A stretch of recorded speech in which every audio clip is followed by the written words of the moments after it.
We would like to welcome everyone to the Insight Dinner at the Expo 2023.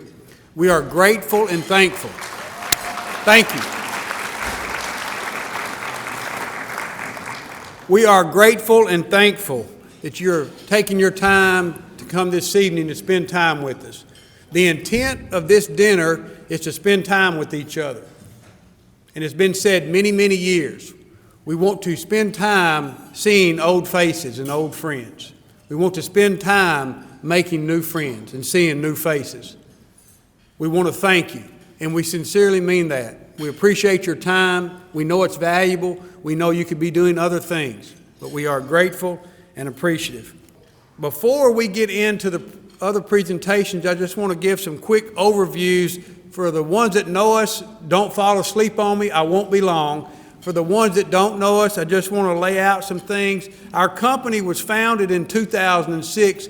Paul Williams and Jason, they both founded it. Paul has passed away from us, and he set our company up well. Him and Jason founded this company in 2006 and in expediting, and I don't know what all Jason will want to get into later, so I'm not going to get into his storyline.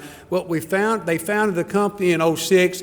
I knew Paul and Jason since around 2000. By the way, I'm Jeff Tacker, the Executive Vice President, Chief Operating Officer, and Chief Commercial Officer of Expediter Services, ES Success in Trucking. But I'd known Paul and Jason through a church. We'd served together in a church on a board or a deacon board, and I came in with them in 2010. But our company started the marketplace, and our branding was Expediter Services, and then y'all seen us morph to ES with Expediter Services below it, and then Success in Trucking powered by ES. We are not a motor carrier. We do not sell freight, broker freight, or dispatch freight.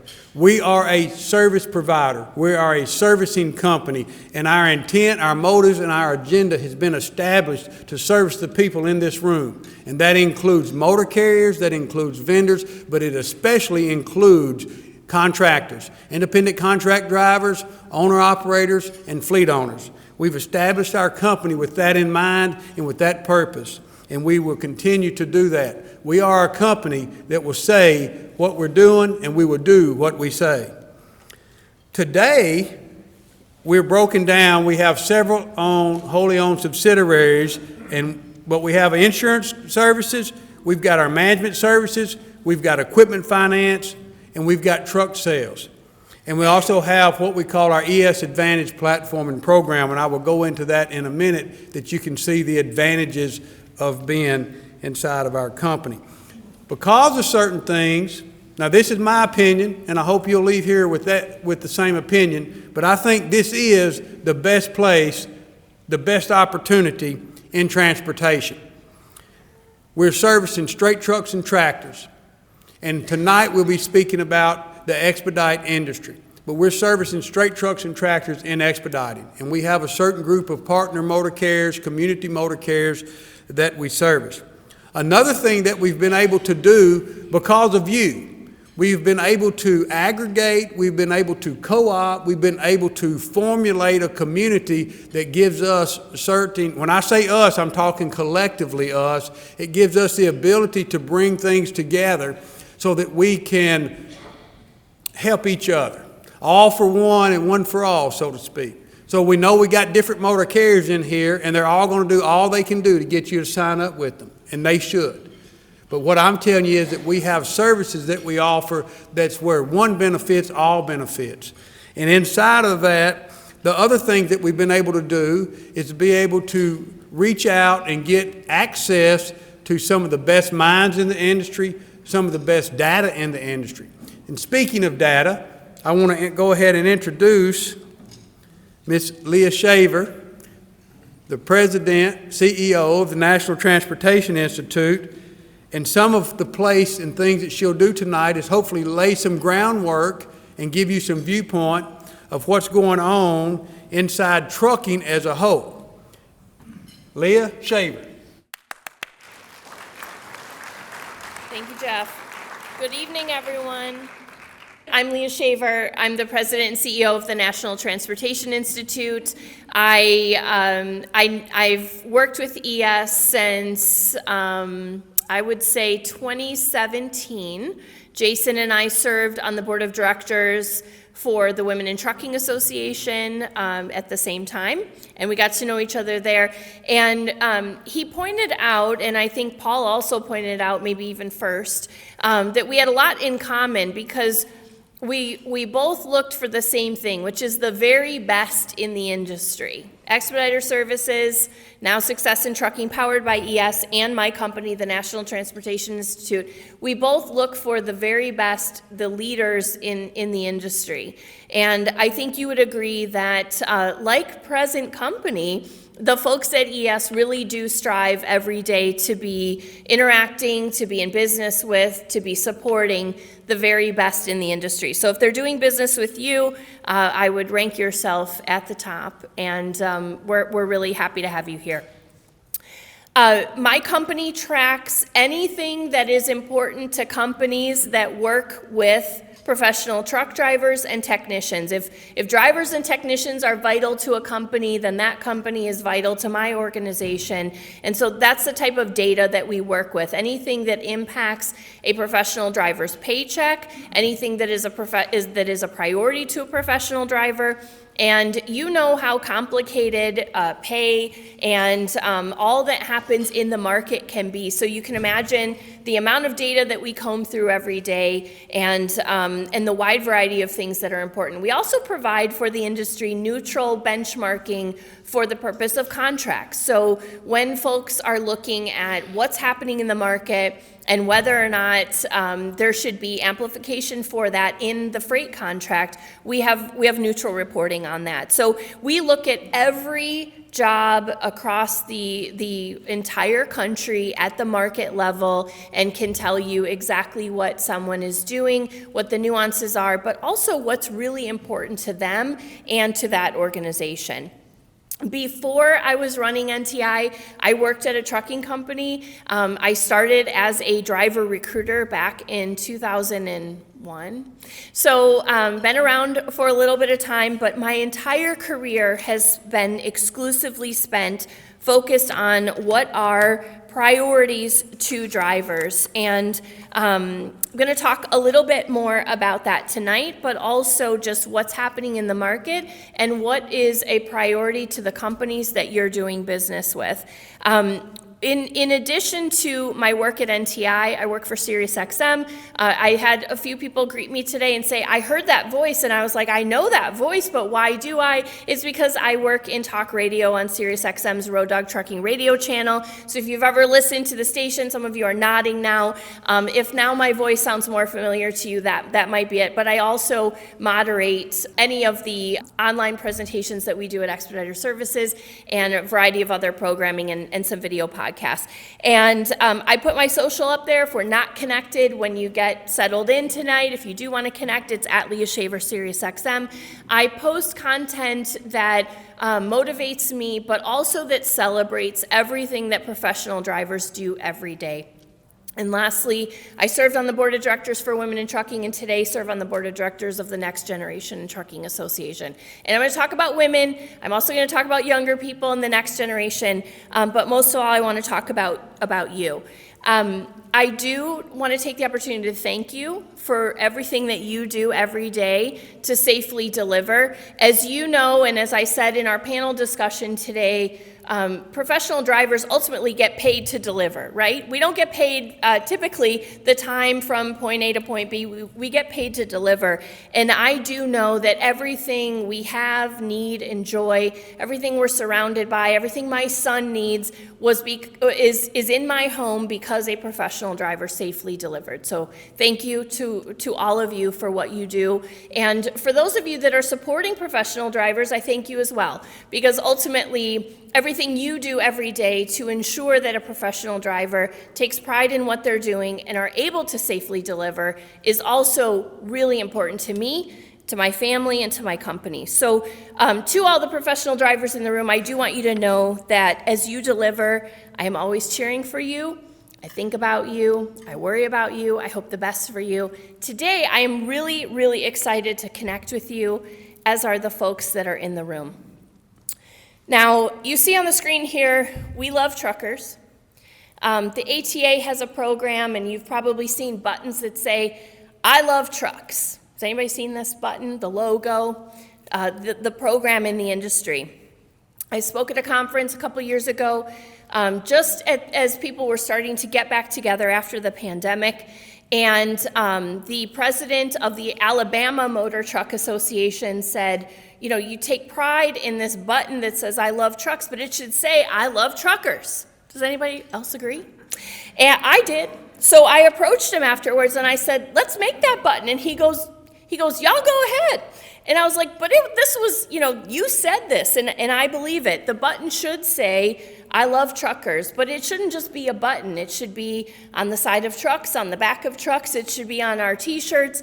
It should be in our branding. And ultimately, that's what we did. We started a movement so that people across the industry were focused not on the equipment that we're operating, though I think that's important. It should also and ultimately be about the people behind the wheel. That is the most vital resource and certainly the most important to us. So we need you more than ever, and the folks at ES have a few mottos that come to mind and overlap with the fact that we love truckers. And I'm going to just list a few for you that I think will be familiar to you. I wrote them down. I made a little list as I was getting ready. Comprehensive support, you've heard this. Services, trucking business owners, aspiring entrepreneurs.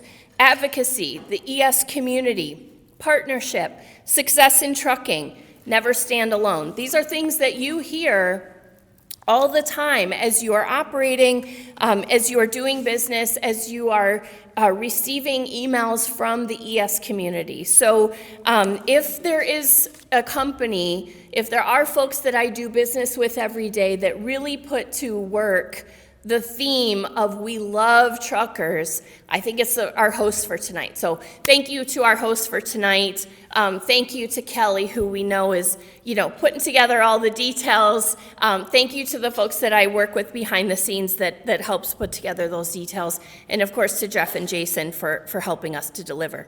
So I just want to talk about the market really briefly. There has been intense hiring demand over the last couple of years. Anybody get a few emails from companies looking to hire? Anybody? You're laughing, and I hope you are. I hope you've received a lot of emails, frankly, because you have great value. But ultimately, we've had extreme demand for professional truck drivers over the last few years, and it has eased some, but there are deeply entrenched issues in the labor market across North America. These are things that my company tracks every day. Please don't fall asleep. As Jeff said, I promise you I'll be quick and hopefully somewhat entertaining. But I do think that driver demand, while having eased, is going to stay a relatively consistent issue over the next at least decade. And I think we see this in news. You see this in numbers. It's really important. One of the things I think that you'll also agree with, though, is that there's some excess capacity in the market. Though there's great demand for drivers, there's a lot of trucks out on the road. There's a lot of trucks that are competing for your trucks. There's a lot of folks that have entered the market. And so we've had extraordinary growth over the last few years. And if you look here, I'm going to look down, but over my shoulder, in 2022 and 2021, we had an extraordinary number of new carriers that entered the market, a lot of new capacity. And you see that now in the first half of 2023, that started to drop a bit. There's some folks that are exiting the market. What you know from, if you were in our panel earlier today, and you know in general, is that costs are up, and revenue is down, right? We are not seeing as many pennies being thrown into the wind.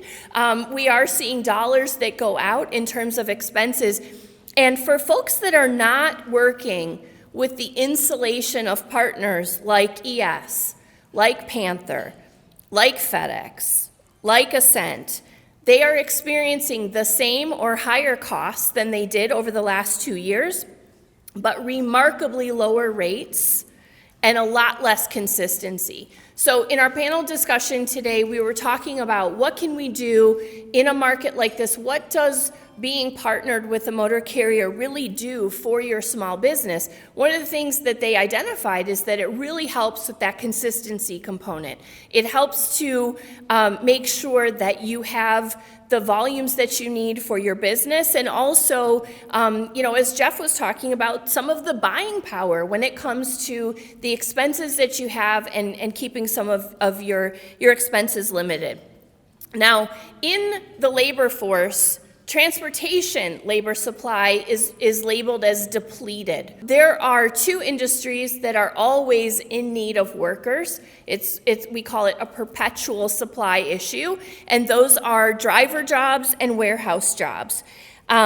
These are considered, again, to be drained of labor supply while always having an increasing demand. So you should know that in terms of value, in the industry, professional drivers maintain high value because there's always demand for these services, and the expected growth of demand is considered to be increasing.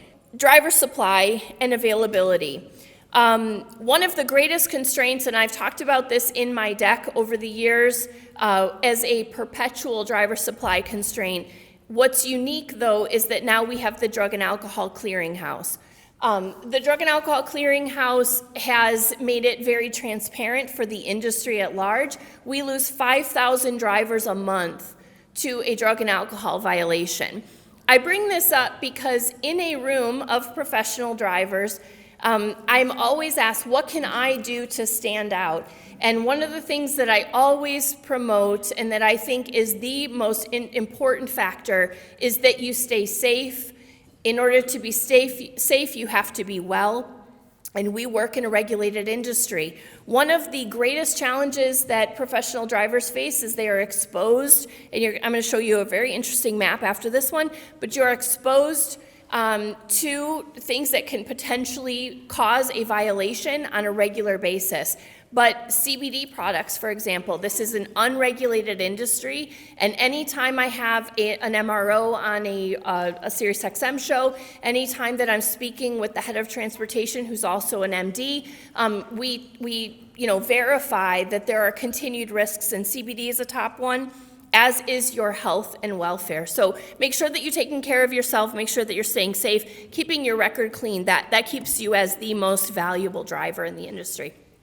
This chart, what I want you to see, when I started in 2015 presenting to the industry about risks and driver supply, there were fewer than 6 states that had a legal marijuana program. Today, those lightly shaded states, those are the remaining states that do not have a marijuana legal of some sort, whether it's medical or otherwise program. What does this mean?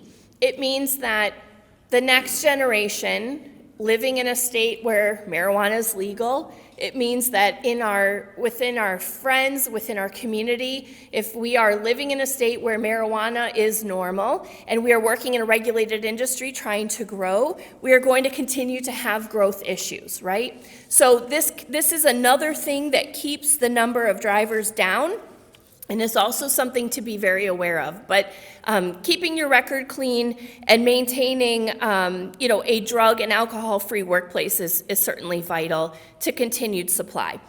The last thing on driver supply that I want to show you is ongoing constraints, ultimately one being change in how we do things. We order goods and we expect them by 2 days. That's what you think the norm is today. In some cities, it's within hours. And that's astounding to some, but it gets delivered by a driver. So the more jobs and demand for goods and the changes in habits, that also kind of depletes our workforce. But it also changes and pushes companies and drivers to create new jobs, to create new strategy, to look at a wide variety of opportunities within the industry. Age and health.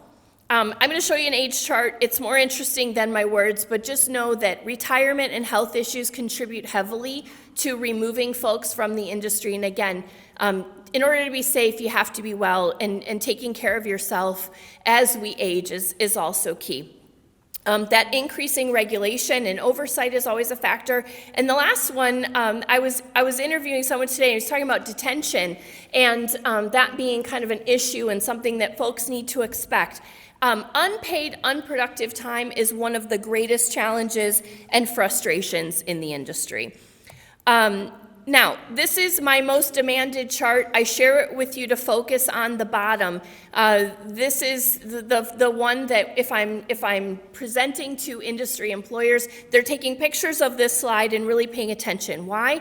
Because where we see the greatest struggles is where you see that arrow.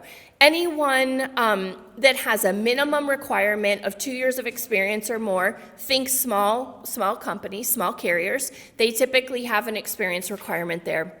And any job that is more specialized, they continue to struggle in hiring. So if you're looking for drivers, if you struggle to find drivers, if you struggle to keep drivers once they are at certain levels, anyone in that bottom of the lead funnel is where we typically see that driver shortage persist. So if you say, Leah, you're saying there's more capacity in the market, how can it possibly be difficult to hire someone? It's because a lot of folks are still at that top of the lead funnel. They've started, more recently, they have less experience, they might have had a low barrier entry, and now they can't afford to be running on their own. But ultimately, anyone with more than 2 years of experience and below is where we typically see companies that are really struggling.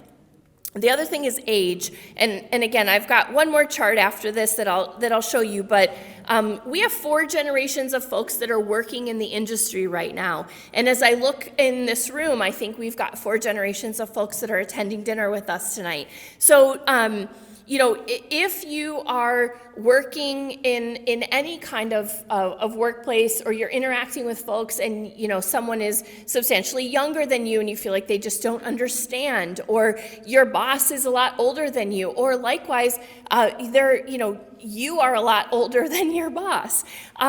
There's oftentimes a communication gap, and how we communicate and the expectations of folks is an issue, but so is age of current drivers. You see the average age of an experienced driver being 54, and the average age of new entrants being in the high 30s.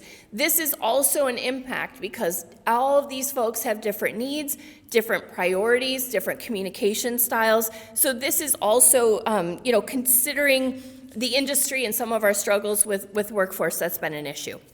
Okay, so I just want to wrap up with a few positive things. Are we okay?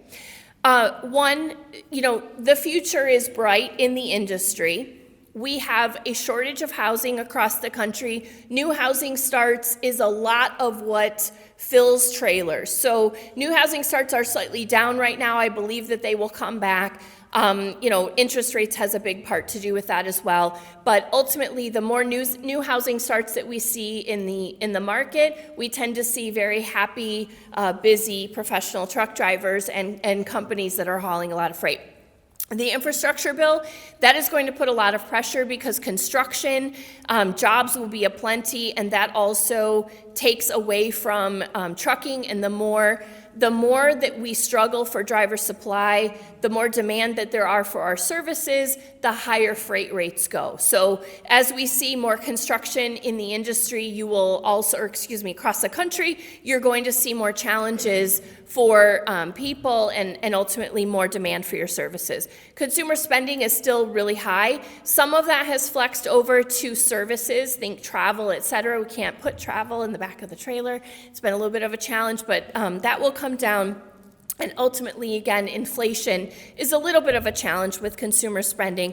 And then lastly, manufacturing will continue to be up, and there's a lot of demand for it. The other thing here is just people, and I really just want to remind you in terms of those 4 generations that are working. So focus on the gap between my rainbow colors. You see those at the top. Those are the percentage in trucks across the industry. And then, is it blue or purple? It looks purple. The purple is in comparison to the rest of the country. So boomers are still 26% of our workforce. They're only 19% of the standard workforce. My generation, Gen X, 53% of the industry in trucks, only 35% in other workforce. We are extraordinarily high on the older folks. Sorry for the rest of my peers that I just labeled that way. Millennials, only 17% in trucks and 39% of the workforce. So millennials do make up the largest cohort in the workforce in general, but they are by far less than that in trucks. And so as we see this generational gap, as you hear folks talking about the next generation, as you hear people like me talking about promoting what we do and celebrating what we do, thanking you for what you do, we do that because we need to have more pride and have reasons that folks are looking to be in the industry, reasons that folks should be celebrating all that we do every day, but most of all celebrating what you do every day to safely deliver. So in my deck here are the different communication styles, and ultimately, boomers, they want to interact, they want these meals, they want to be together in person. Gen X, I call them the do not call list. Have you ever called your teenager into the room to have a discussion, and have you noticed how they get like red in the face and extremely awkward, and they're like, why are we doing this? I mean, you could have texted me. That is Gen X. So when you think about the vast difference between the folks that traditionally have been leaders and managing individuals, and then you look at young people and how different they interact and what they expect from the job, all throughout here is a journey and something that each of us, no matter the work, no matter what we're doing, that we really have to look at that as a priority. So to that, it's really critical that as an industry we're reaching younger people and women to grow their interest in trucking careers. The trucking industry hovers around 10% in terms of women behind the wheel of trucks, and 51% of the workforce. So who are you looking at here in these pictures, and what am I trying to share with you? Number one, in terms of women, the percentage of women in the ES community hovers around 40%, 4 times the average across the industry. There is something to say about that. There's a story to share in the amount of women that are recognized, celebrated, financed, supported, partnered with. Here I am, a woman in the ES community, by the way. Women in Trucking is here. Jenny, raise your hand. Jenny's in the back. Jenny is the Director of Driver Engagement. ES is a Women in Trucking member, obviously, as is NTI. And Jenny is here at the show, so if you're not a member, it's only $30 for a driver to join Women in Trucking and be a part of a networking opportunity, to meet other people, to grow as an individual within the trucking industry. But it's not just being a member, it's also having the community that someone is looking for as a woman to thrive, not just survive, but thrive in business, to have the support, the mentoring, to mentor, to have these opportunities for women. That is really what it takes to be successful and get to numbers in the 40%. The other thing is younger people. I would like to call attention to my son, the stunner that looks just like me on the top left. That is Leah Shaver. He was born a year ago. He is a year old. And last summer, that is him reading, "With any luck, I'll drive a truck." In recognition, I just want everyone to know, I am saving job offers. When this kid is 18, he will be behind the wheel of one of your trucks, and he will know this from the time he is born. Why? Because we take pride in trucking in our family. It's what supports our family. We celebrate all that professional drivers do. And anyone who's working in the industry, you should want to be in parades in your community. You should be supporting programs where you bring your truck to Touch a Truck programs for your kids at school. There are opportunities for you to celebrate all that it takes for you to safely deliver. And if your companies are not doing programs like that, you should be offering the opportunity for your truck to be doing that in your community. That's my admin's daughter. She's 4 years old there. She's 9 now. But at 4, we decided she would be the next president of NTI, and she's there practicing. She still does that. So keep in mind that there are opportunities, whether it be Girl Scouts, whether it be those Touch a Truck programs, etc. Career path, just keep in mind whether you're new on the far left.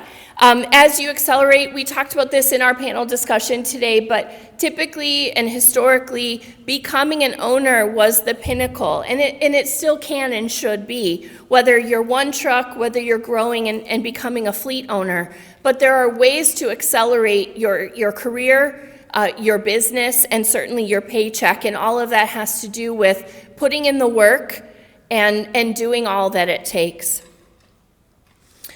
So opportunities abound.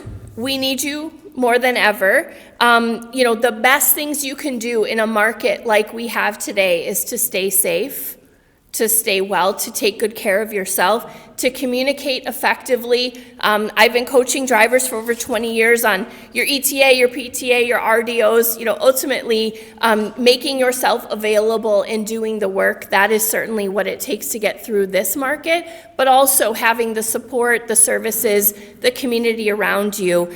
Taking advantage of all of those things also helps mitigate some of those expenses and really support your business. So thank you for letting us support your business. Thank you for your kind attention tonight. I don't see anyone sleeping, so that's a good thing. But again, thank you for having me, and know that we really appreciate all that you do.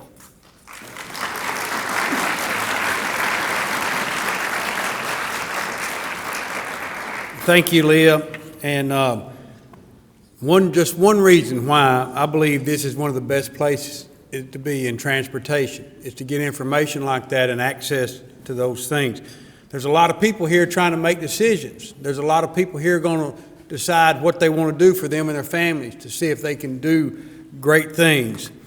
And with that, the next person I want to introduce to you is Jason Williams, our president and CEO.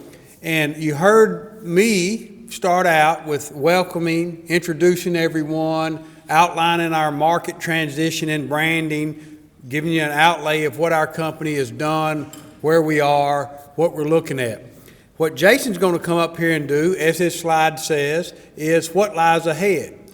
His opinion, his view, his thoughts, what lies ahead in the industry, what lies ahead for our company, and hopefully what lies ahead for each and every one of you. So with that, Jason Williams.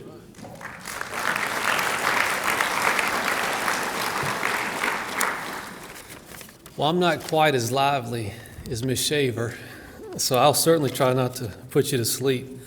And what I like to do, honestly, is rather than trying to present to you, I got to talk to a group not long ago over breakfast, and I told them, what I'd like to do is talk to you like we're talking over breakfast, or here, just like we're sitting around tables discussing over dinner, if that's okay, and not worry about really presentation. One thing I'll tell you is Jeff asked me to speak to this particular idea of what lies ahead is in times like this, you got to know who you are.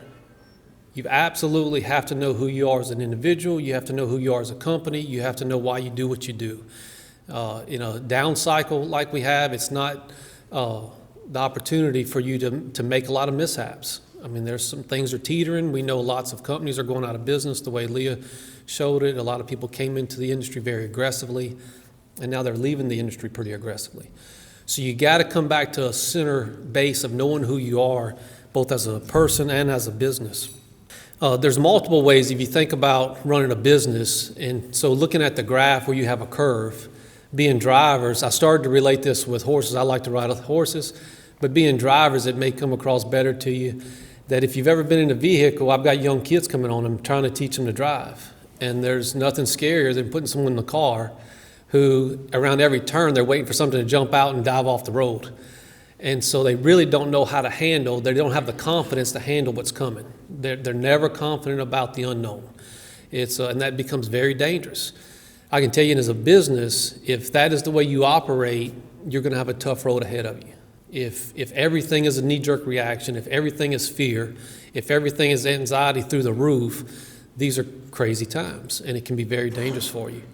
The other side of the spectrum is you have people who are more confident than their skills say they should be. They drive too fast, they're hauling, they have 40, 50,000 pounds in the trailer, they're driving faster than they should, their truck's underrated for what they're hauling, they're coming out of the mountains and it's raining. Well, you don't want to be in front of that person either. So they may think they're going somewhere, but in reality, they're putting themselves and everybody else at danger. You can run your business that way. You can absolutely decide that I'm just going to do this and through overconfidence, run a certain way. And people will justify their decisions and you'll justify yours and I will mine based upon what lets you sleep at night. I'm telling you, what we hope to do is bring enough information and enough tools to the table to let you make good, solid, stable decisions that match you and your business so that regardless of what you find around that curve, you're able to handle it. So that's what we're attempting to do here tonight. We don't want to be partnered up with people who are so confident they never take time to weigh a decision. It's also very difficult to invest in the people who are so afraid they never move forward. That's difficult as well. Both of those people will put you down. And so we're hoping to create an environment that you can participate in. We can share information with you so that you can make good, solid decisions, even in an odd cycle that we're currently in, and just keep moving forward, whatever your pace is. So what is ES doing right now in this cycle? I can tell you we're personally growing harder than we have in the past 3 years. We have invested into people, we've invested into resources in order to be prepared for an upturn, and we think it's coming. We don't think it's far off. And so we're growing harder now than we have on the peak season. I shared today in the panel discussion that it's actually easier for us to grow in a down cycle because we get to learn who our motor carriers are. We've seen our motor carriers not cut our rates, yet we've seen their rates get cut. So everybody's always afraid of what happens if the rates just drop through the floor. Well, some motor carriers will cut the rate to the truck and expect the truck to pay the bill on that. I can tell you the motor carriers that are here tonight have not done that. Their margins have squeezed, our rates have not changed. On the flip side of that, our costs have come up, no doubt about it, but they've not caused that. So we turn around and we go to those vendors. And we get to learn who our vendors are. Are you going to take advantage of us? Or will you continue to allow us to bring some buying power to the table and negotiate for people who are trying to start a new business and drive cost out? We get to learn who they are. We get to learn who our money vendors are, people we're getting our money from. Are you going to take advantage of a peak and drive interest rates through the roof? Or will you only take the bare necessity rate increases you need to keep your business alive? So on a down cycle like this, which is a little uncommon, we get more aggressive because we get to know who people are. We get to find out who our real partners are and who they're not. And so we actually wind up growing harder, faster on this cycle, and that's who we are. That may not fit everybody, but we know who we are, and we're very comfortable in that. So we're growing. We think it's time to grow. And we do think the turn is coming. So how are we doing some of these things? On the asset side, well, let me back up here. I will tell you that we believe that you have to take a holistic view. Our part of the conversation of the community. So the ES is a community. We do want to make sure that you never stand alone. And the part that we try to bring to the table is we try to put our arms around the industry and set the table for people to do business. We don't drive the trucks. We don't deliver the freight. We don't sell the freight. We don't dispatch the freight. What we're trying to do is make it a community where you can come in, a safe harbor, and you do your business cleanly with as good an opportunity as possible to make profit off the revenue you generate. And so we do take a holistic view of that. We think your business has to be solid. We believe that. We believe your customer base has to be solid. And for us, that's normally a motor carrier that you're getting your freight from. We think you need a solid motor carrier. And I can tell you, we don't do business with every motor carrier who shows up. In fact, we don't do business with most that show up because most of them are not good partners. And that's just being honest with you. But we have good partners in this room, and we continue to invest into these partners because they've proven and they've earned the right for us to have trust in them. So we look at the customer base. We also look at the individual. The person has to be supported. The person, that whether it be their mental health, their physical health, their family, that has to come together as well, because in most small businesses, the owner is the labor. So Leah's talking about a labor shortage, and for fleet owners, recruiting is a big deal. Most people that we service have 3 trucks or less. We have some who have over 100. We have some that have 20, 30. On average, it's 1 to 3. and the person who owns the truck is the labor. And so if that individual is not healthy, then the company folds. So we have to look at the individual. We cannot just say, hey, this is business, we're just here for business reasons. We have to get personal and make sure the individual's taken care of. So how do we do those things? I can tell you right now, we are pre-ordering for the next 12 to 18 months. We're pre-ordering equipment. If you've tried to upgrade a truck in the last 12 months, 2 years, you'll know that it's very difficult for one person to show up at a dealer and say, I want to order a truck. That's just very difficult. Most dealers aren't getting enough trucks. We've seen a lot of dealership networks actually lay off salespeople because they can't keep enough trucks to keep their salespeople busy. So that's happening. So this year, we brought in 300 trucks this year. We didn't buy all those trucks. We have fleet owners bought those trucks. We have owner-operators bought those trucks. So we went out as a group and threw a net to say, how much equipment does this community need to have the opportunity to keep their business healthy, either upgrade or grow? So that's one thing that we bring to the table. And we do it for straight trucks, we do it for tractors, we do it for custom reefers. And we're doing that now, by the way. And I can tell you that the tightness in capacity as far as from chassis being delivered is expected to continue somewhat on into 2024, at least for the next 12 months, which would put us about midsummer next year.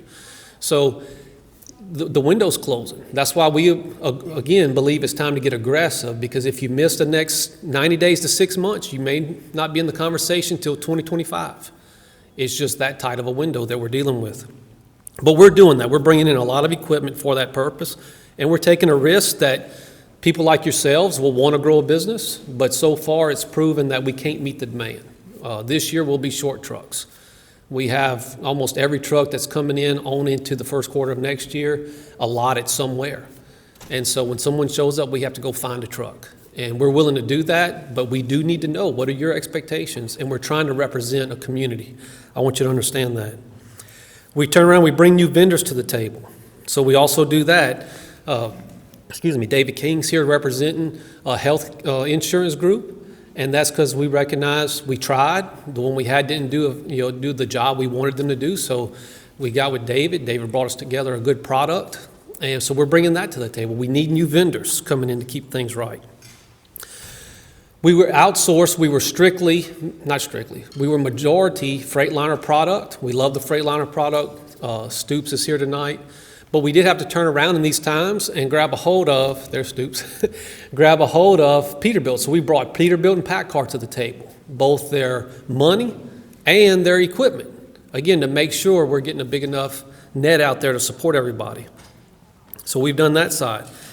Technology and information.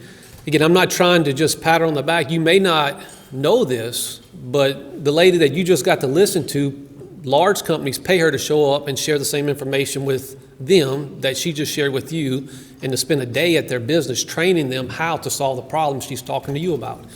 So we try to make sure that our community has access to people and talent and data that I'm telling you, one-on-one, you just couldn't get your hands on. You could not get access to some of that information. From a technology standpoint, we've developed a mobile app and that turns around and allows our vendor community to be accessed 24/7. It allows our fuel platform to be online so that you can turn around and map out your best fuel prices. We're bringing those things into a technology environment that'll help you do that, day or night.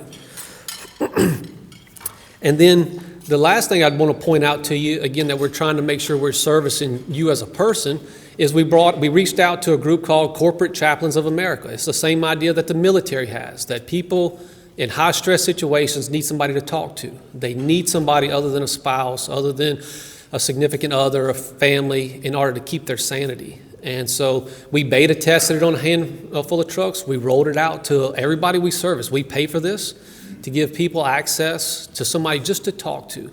I can tell you in the last 12 months, and Jeff, correct me if I'm wrong, but I believe it's 6 suicide interventions that we've had inside of our network in the last 12 months through this effort. That's real. So when you get to thinking about supporting the business, looking at the customer base, making sure that we know what the motor carriers are planning, making sure we understand what their freight environment looks like, what are they projecting for the next 12 to 24 months so we can share that with you as you invest and grow your businesses. But then you personally making sure that you're taken care of. So we have health insurance policies. We have chaplains you can talk to about whatever, discuss. You'd be amazed at how much stress a marriage gets under in trucking, right? Or how hard it is to parent while you're in California and maybe your children are in Florida. These things come up, and it's just everyday real problems, and it's difficult to get good support.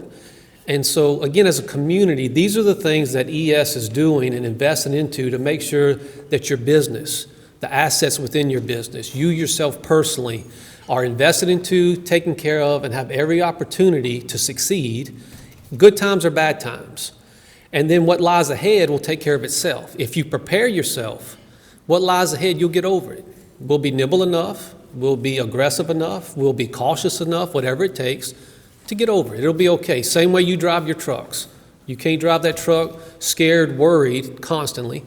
And even though some people shut the city down, we're from Memphis, so if it snows, they shut the city down for 24 hours. You can't drive your truck that way, right? You have to, truckers continue to move that truck, even if it's 5 miles an hour, 10 miles an hour, because you got to. It's just what it is. Your business is the same way. The cycle we're on is difficult, but hey, it's a cycle. And we'll get through it, and we're investing into it to make sure you have the ability and the stability to get through it personally as well as your business. And so we want you to know that. We want to share that with you. We would invite you to obviously make contact with us and prove it. Prove it for yourself. Prove us right or prove us wrong. And if you prove us wrong, share it so we can get better. We're okay being proved wrong as well.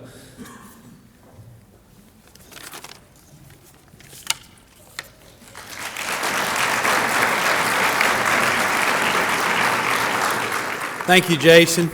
And I won't keep us much longer, so I'm going to breeze through the rest of these things so we don't tie up your time. And I know y'all want to get to the exciting stuff, which is Kelly giving away some money. But suffer with me just a little bit longer.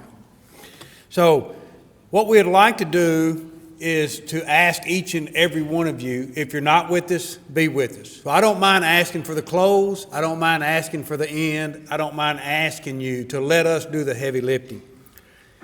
One of the reasons you heard Jason mention is that our company, we tried to provide a safe haven in a time of a storm and also shelter in time of sunshine. We want a community that we can bring things together to help you. And you heard me mention earlier, we're not a motor carrier. We don't sell freight, broker freight, or dispatch freight. So we've got freight provided by partner motor carriers, ES Community Motor Carriers. We have long-term customer relationships. That's inside vendors, that's with suppliers, that's with manufacturers, that's with motor carriers, that's with you, that's with this community.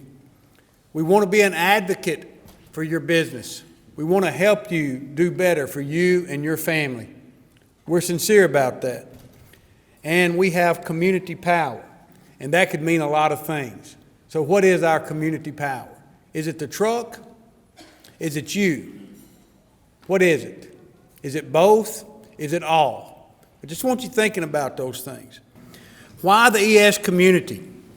You heard Leah mention it earlier. You heard Jason mention it. If you've heard me in the past, you've heard me. Never stand alone. It's easier to go along with someone. It's good to have somebody there with you walking through things.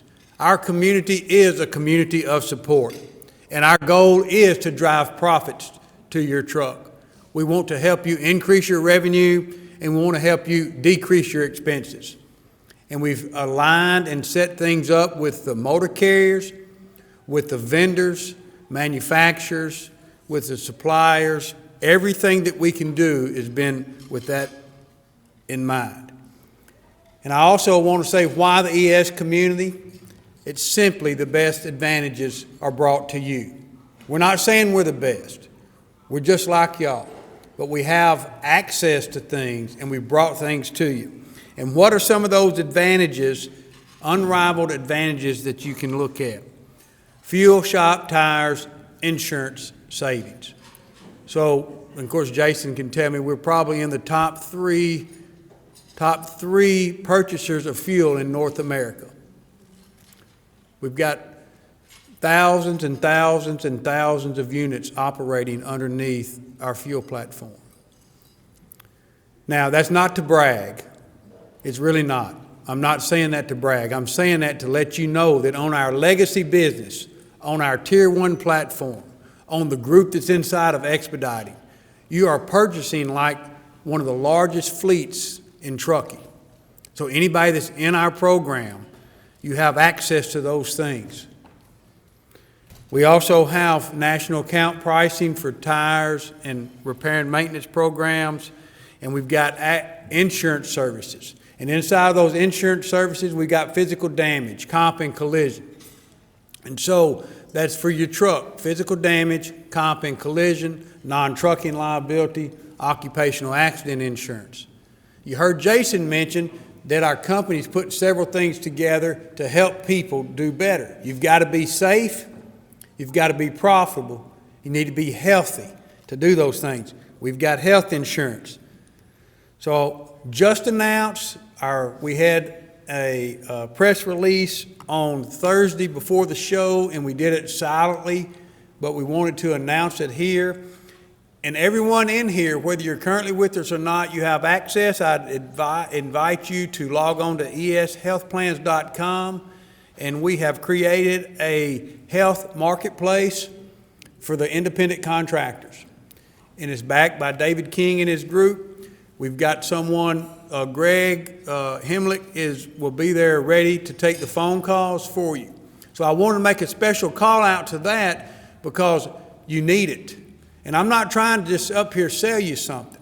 What I am trying to do, and what our company is trying to do, is make sure that everybody understands that you need to be safe, profitable, stable. And to do that, you've got to take care of yourself physically. You need to take care of yourself mentally. You need to take care of yourself financially. You need to do those things. You owe it to yourself and you owe it to your family to do what you can, when you can, how you can, the best you can. And yes, we can help you.